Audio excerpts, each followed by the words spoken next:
Is that okay? Okay, is it moving? We are recording.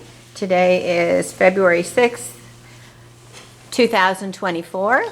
I am with Leonard Gorsky, and we're happy to have you here today. Thank you for coming and doing this. You're quite welcome. Okay, Leonard, tell us a little bit about your family background.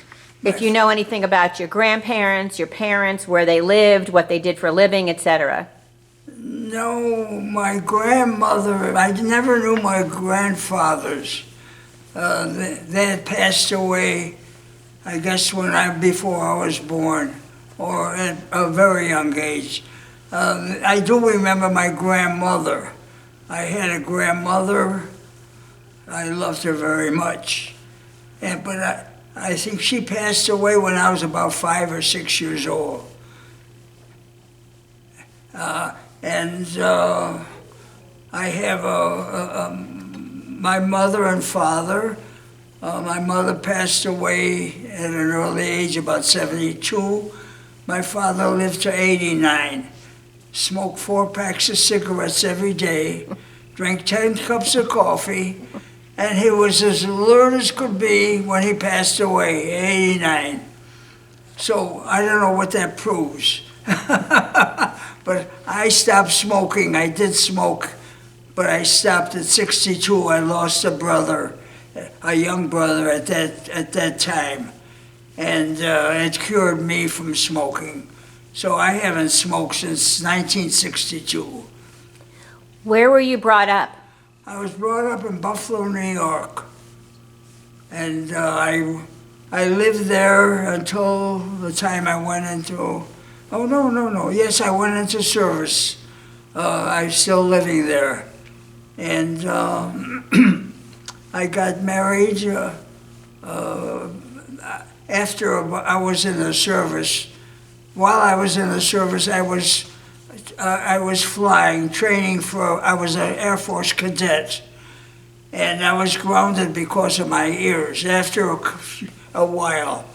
So they made me a teacher of ditching aircraft, and I was on the ground. So at that time, I got married. My commanding officer said I was needed to stay in the States and then teach. So we got married. I met my wife a few years before at a beach summer resort. I was single at that time, and she was talking to my boyfriend, a friend of mine, about 20 feet away. And I was very attracted to her at that time. I didn't know her, she didn't know me. And I yelled to my friend, toss me her shoe. So he tossed me the shoe, and I put it next to me, and she came over to get it. And that's how I met her. What was her name? Pardon me? What was your wife's name? She's still living. Yes. My wife is Millicent. And from that day on, I started to talk to her. And that night, I happened to go to a dance hall at this beach, at a beautiful dance with a full orchestra. The young kids, I was around 19, I think, 17, 18, 19, and we all used to go to this dance hall. They had a full orchestra with a revolving crystal ball. It was beautiful. And I saw her there. So I asked her to dance. And I asked her while we were dancing, I said, she was from Toronto, about 100 miles away. She came in for a vacation for herself. And I asked her for her telephone number.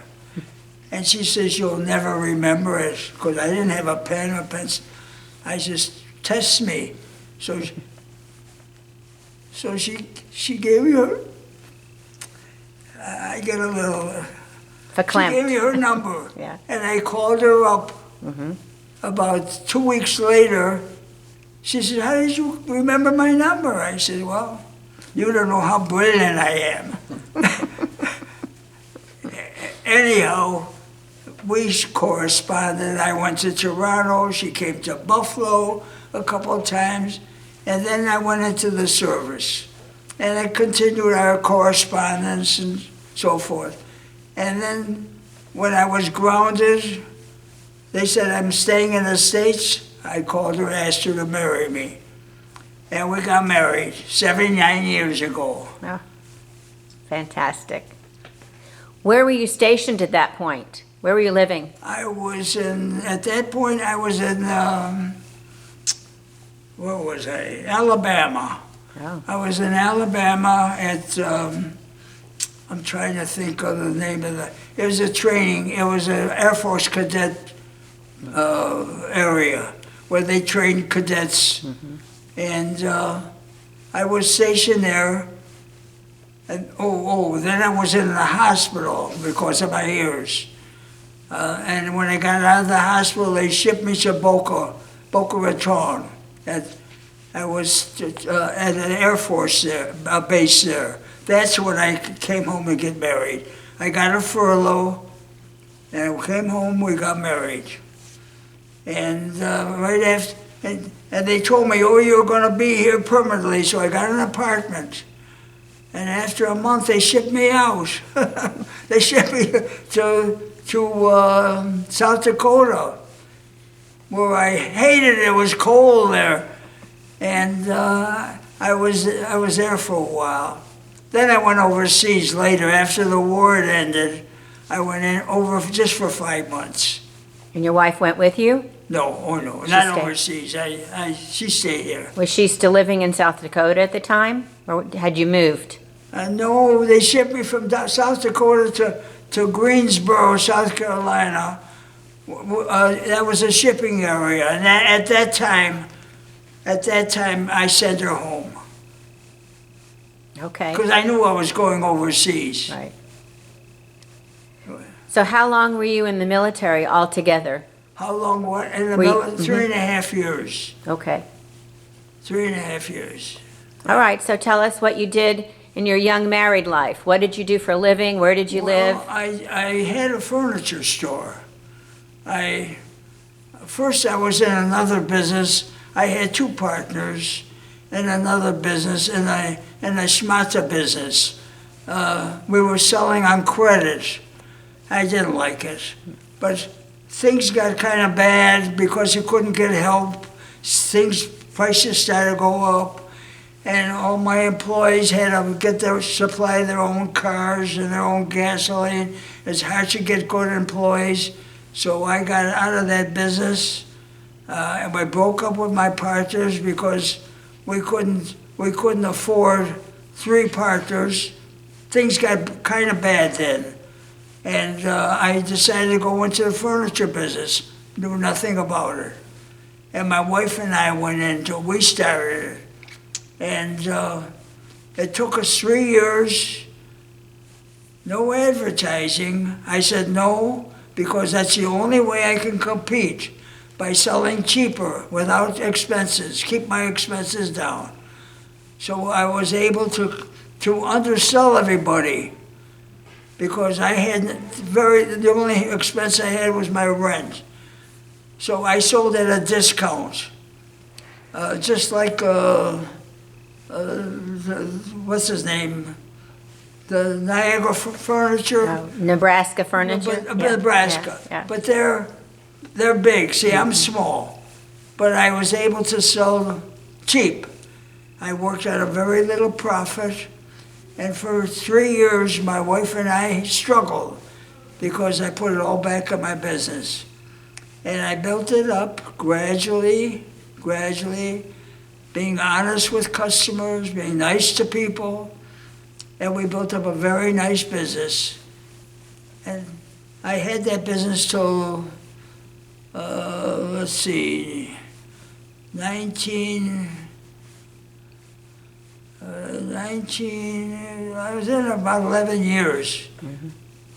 So then I went into, gradually grew up in the business, and after I had it for about 11 years, someone approached me, wanted to buy it. I never even advertised it because I had it built up real nice. Word of mouth. People were coming in. My sister sent me, my uncle sent me, my aunt sent me. And that was it. Somebody approached me. I sold my business. My wife wanted me to take it easy. So I retired at that time, and we went to Florida. I bought a little apartment there, and we stayed. Then after 2 years, I bought a home there. And we lived there 20 years before we came here. What city were you in? Boynton Beach. Okay. What did you do in Boynton? Did you get active in any community things or Jewish things? I played golf. It was a tennis and golf community. And we had a lot of nice friends. I didn't play tennis, so I played golf. I took up golf at the age of 70. I never played golf in my life. I took up golf at the age of 70. And I was terrible. And it bothered me because I'm a perfectionist. So it bothered me. But I gradually improved. And I was able to golf with some good friends that were good golfers. And we lived there for 20 years. And I really loved it there. The only reason I moved here, my son went to SMU here, and he became an attorney, a very good one. He became associated with a very good law firm, and he stayed here. So after a while, he says, "Mom and Dad, come over here, because God forbid if you need me, I have to travel all the way over to Florida." So he says, he talked us into moving here. So that's why I'm here. How long have you been here? When did you come? I've been here since 2013. Okay. 10 years. For going on, in July, it'll be 11. So what do you think of it here? What was your opinion of Dallas when you moved here? Well, I think the people are wonderful here in Dallas. I love them. I mean, they're very polite, most of them. Very polite. When I first got here, they would open doors for me at department stores, and they were very nice. The people are very nice. I'm not crazy about the food here. I love good food, and food is gradually going down. Oh, that's not good. No, that's not good. Especially if somebody, but I have friends here that doesn't bother them. But doesn't bother my wife either because she doesn't have to cook. Right. So do you only have the one son? Oh, I have two. Okay, where's your other son? My other son is in Arlington, Virginia. He left Buffalo when he was. Do you remember a politician by the name of Jack Kemp? Mm-hmm. Well, Jack Kemp was a wonderful person. He was a pro-Israel also. And Jack Kemp was a football player. And he ran for Congress. And my son went to listen to him make a couple of speeches. And he came home, he says, you know, I like this guy. So he went to work. He asked Jack if he could volunteer to work for him. So my son was just about 17 years old then, and he stuffed envelopes and things like that. And Jack won the first election he ran in by this much. And he asked my son to come to Washington with him. He liked him. So Richard went to Washington with him, and he became one of his aides. Worked with him for 9 years, and had a great experience with him.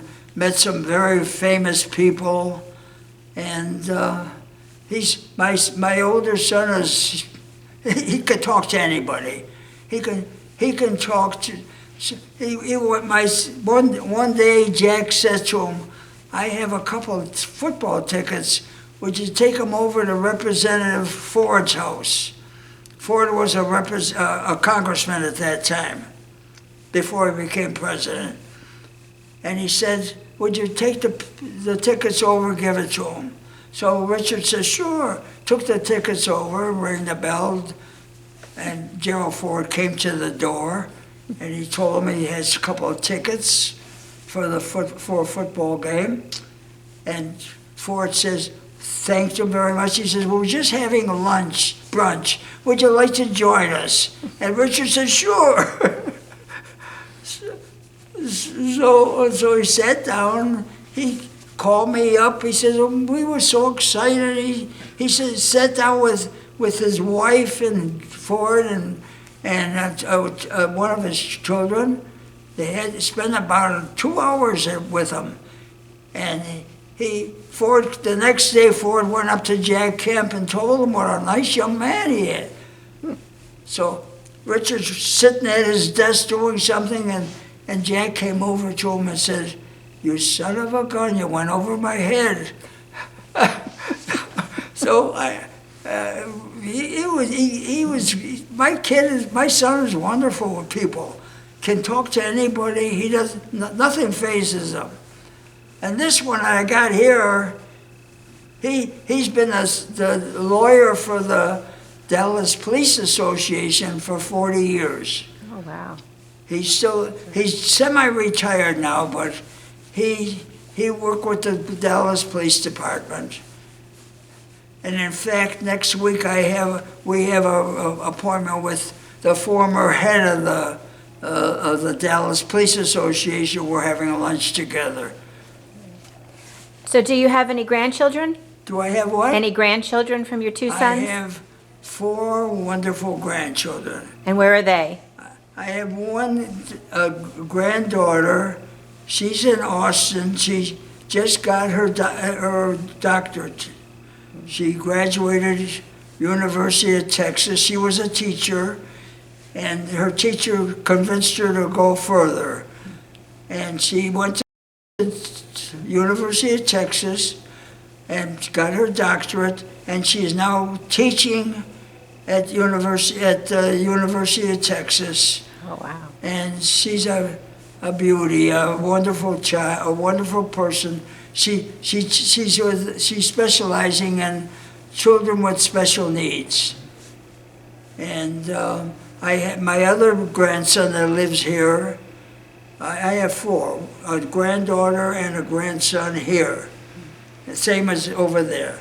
My grandson here is a photographer for one of the television studios, and he's doing very well. He went to SMU and graduated in cinematography, and that's 2. My other 2 in Washington, my granddaughter, I don't know, she's going to be a CEO or something. She travels all over the world for her company. She works for a company that arranges meetings and get-togethers, and does that kind of work. And some of her clients are big companies, Coca-Cola and a lot of those big, Johnson & Johnson. And she does very well. And my grandson he's working with someone who gets titles, who investigates titles for property. So that's what he does. So I'm very happy. I got 4 wonderful grandchildren. That's terrific.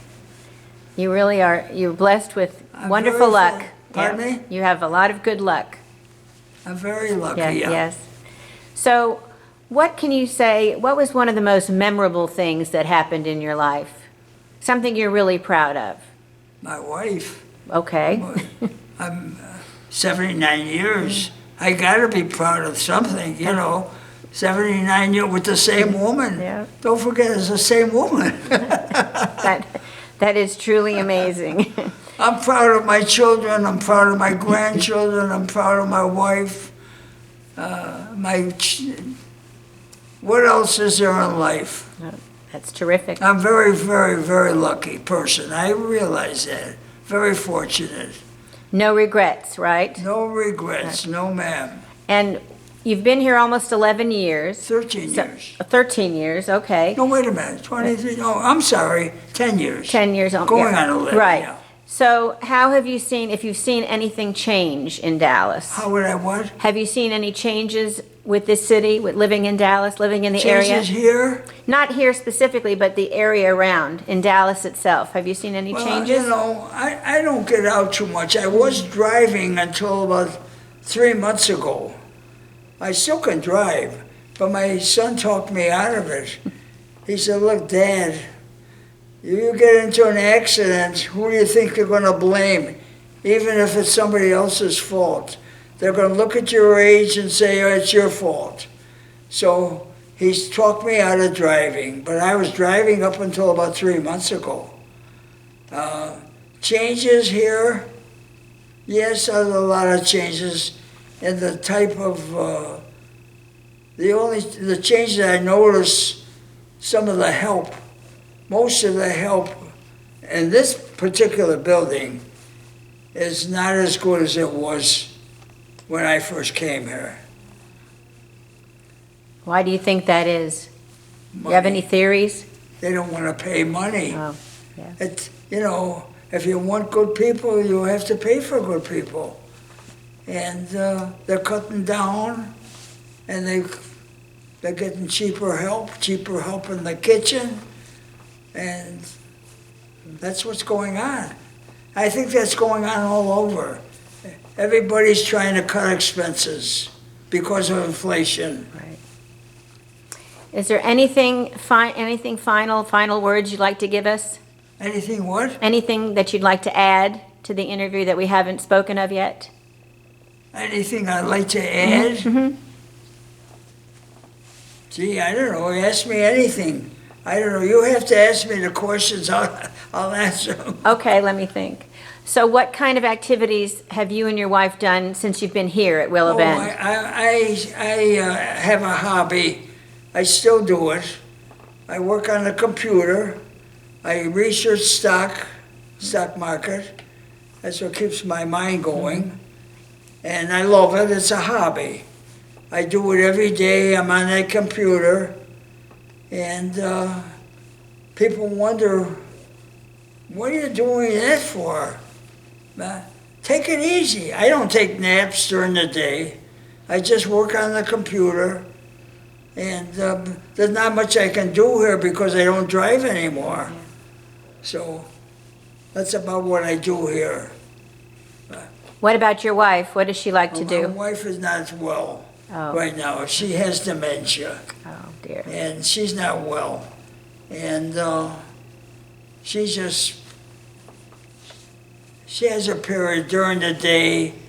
She's sometimes, like maybe from this afternoon to about 8 o'clock at night, she's fine. Then when it gets about 8 o'clock, she doesn't realize where she is. And the same in the morning. She gets her periods at bad times. But that's very heartbreaking for me.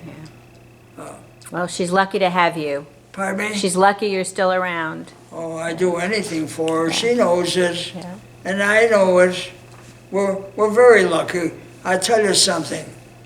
79 years, I fell in love with her 79 years ago. I'm still in love with her. That's beautiful. Yeah. Well, thank you so much for your time. It's been wonderful. And may you live to be 120, right? Isn't that the expression? Well, I don't know about 120. 120, I'll have trouble getting dressed or doing a few things. But thank you so much. Thank you. You're very nice. Thank you for your time. Okay.